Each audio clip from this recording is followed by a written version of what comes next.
Les règles de la basmala par 6.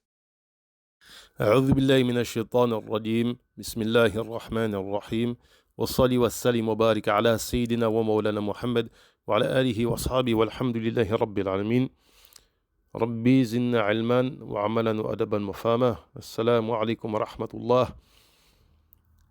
قال الشيخ الخديم رضي الله عنه ولي سعودي منبر إمام لخطبة وضده يرام وعند تغميض لشخص ميت وعند لحده بقول مثبت وفي تلاوة وفي نوم وفي بده صلاة النفل وتتوف.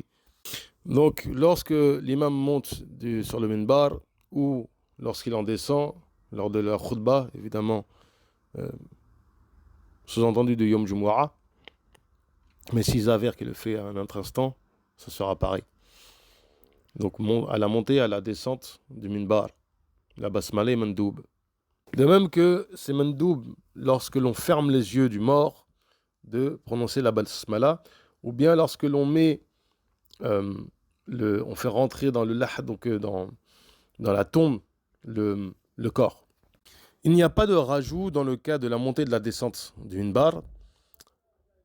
Et quant au fait de fermer les yeux ou bien de mettre le corps dans la tombe, effectivement, il y a certains rajouts. Le cheikh dit en commentaire Yuzadu inda tormidi.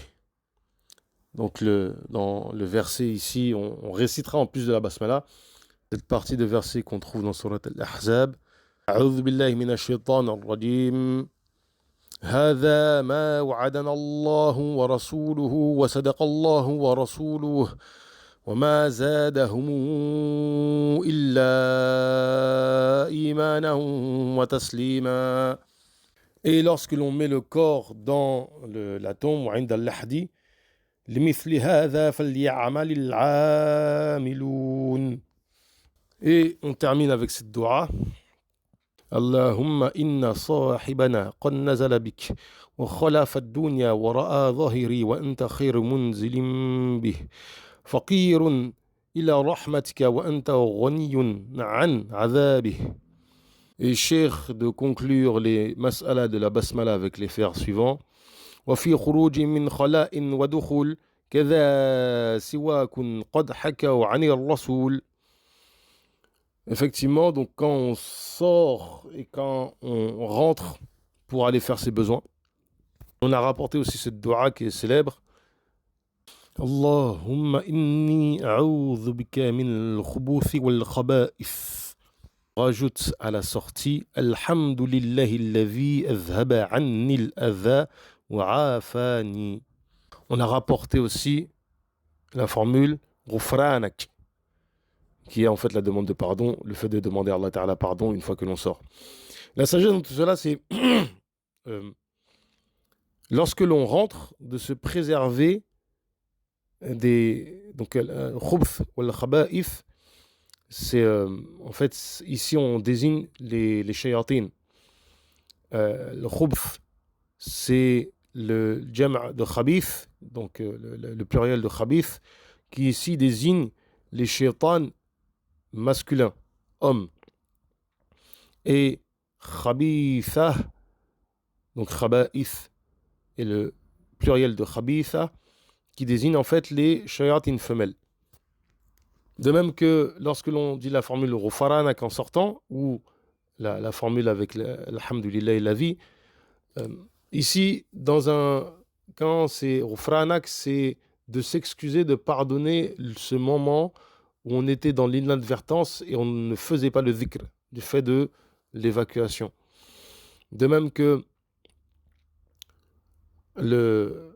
on remercie Allah de nous avoir allégé de cette charge qui est nos besoins et dont l'odeur, selon ce qui est rapporté par certains ulémas, renvoie en fait à l'odeur de nos péchés.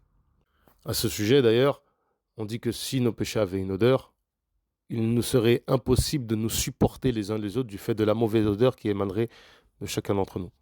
Et le dernier cas évoqué ici de recommandation de la basmala, c'est au moment du siwak, en fait de l'action de se brosser les dents.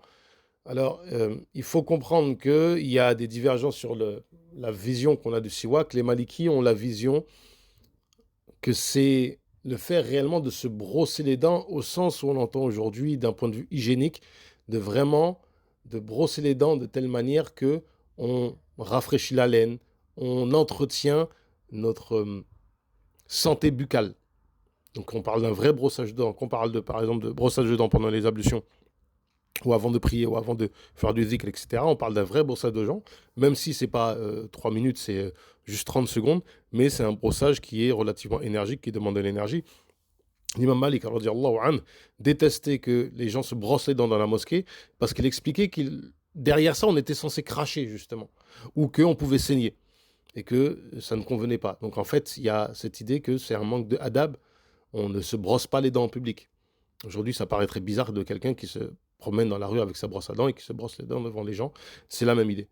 Et par conséquent, on comprend que ça ne se limite pas à notre bâton, soit de miswak, soit de sochou, soit de guessé. Il s'agit bien de se brosser les dents, même avec une brosse à dents. Ainsi se termine ce nazm, ce poème sur les ahkam de la basmala, et le cheikh dit en conclusion: Sallallahu alayhi Allahu ma abdun abad, mujtahidan fi ta'atil mawla samad. آله وصحبه المجتهدين في دينهم حتى أتاهم اليقين سبحان ربك رب العزة عما يصفون والسلام على المرسلين والحمد لله رب العالمين.